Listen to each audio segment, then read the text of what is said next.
తమిళనాడు రాజకీయ పరిణామాలు వేగంగా మారుతున్నాయి. గంట గంటకి ట్విస్ట్ల మీద ట్విస్ట్లు సీరియల్ ఎపిసోడ్ ను తలపిస్తున్నాయి. కాంగ్రెస్ తో పొత్తు ముగిసినట్లు డీఎంకే ప్రకటన చేసింది. ఇక లోక్సభలో ప్రత్యేక సీట్లు కేటాయించాలని స్పీకర్ కు డీఎంకే లేఖ రాసింది. అయితే కాంగ్రెస్ ఎంపీలతో కలిసి కూర్చోలేమని స్పష్టం చేసింది. ఇదే విషయానికి సంబంధించి పూర్తి అప్డేట్ మా ప్రతినిధి గోపీనాథ్ ఫోన్ ద్వారా అందిస్తారు. గోపీనాథ్, చెప్పండి, కాంగ్రెస్ తో పొత్తు ముగిసిపోయింది లేదు అని చెప్పేసి క్లారిటీగా డీఎంకే ప్రకటన చేసింది. అలాగే లోక్సభలో కూడా ప్రత్యేక సీటు కూడా కేటాయించాలని కూడా స్పీకర్ కు డీఎంకే లేఖ రాసినట్లుగా తెలుస్తోంది. అప్డేట్స్ ఏంటి? బ్రాహ్మణి మొత్తం మీద అంటే ఈ 2 రోజుల పరిణామాల్లో రోజు గంట గంటకు కూడా మీరంటూ పరిస్థితులు మారిపోతున్నాయి తమిళనాడులో.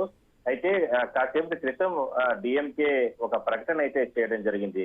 ఎందుకంటే టీవీకే పార్టీకి మద్దతు తెలుపుతున్నట్లు కాంగ్రెస్ పార్టీ నిర్ణయం తీసుకున్న నేపథ్యంలో ఇకపైన భవిష్యత్తులో ఎక్కడా కూడా కాంగ్రెస్ పార్టీతో పొత్తు ఉండదంటూ కూడా తెగేసి నిన్న డిఎంకే ఏదైతే స్టాలిన్ కూడా చెప్పడం జరిగింది. అయితే దీనిపైన తీవ్రంగా ఆగ్రహం వ్యక్తం చేయడం జరిగింది. ఇన్నాళ్ల పాటు తమతో పాటు కలిసి నడిచినటువంటి కాంగ్రెస్ పార్టీ ఇంత మోసపూరితంగా కుట్ర పని ఈ రకంగా ఇవాళ అంటే టీవీకే పార్టీతో పొత్తు పెట్టుకోవడాన్ని చాలా రకాలుగా మేము తప్పుపడుతున్నామంటూ కూడా వాళ్ళు ఆగ్రహం వ్యక్తం చేశారు. అయితే కాసేపు క్రితం ఏదైతే లోక్సభ స్పీకర్ కి ఒక లేఖ రాయడం జరిగింది. ఆ లేఖలో ఏదైతే అక్కడ లోక్సభలో కూడా మేము మా ఎంపీలతో అంటే కాంగ్రెస్ పార్టీ ఎంపీలతో పాటు మేము కూర్చునే దానికి అవకాశం లేదు, కాబట్టి మాకు కూడా సపరేట్ గా ఏదైతే ఈ అంటే లోక్సభలో ప్రత్యేక సీట్లు కేటాయించాలంటూ కూడా వాళ్ళు విజ్ఞప్తి చేయడం జరిగింది.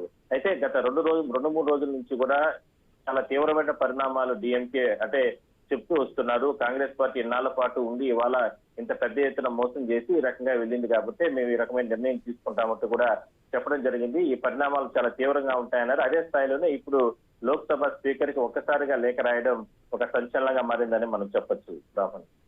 Okay, right Gopinath, thank you for the updates.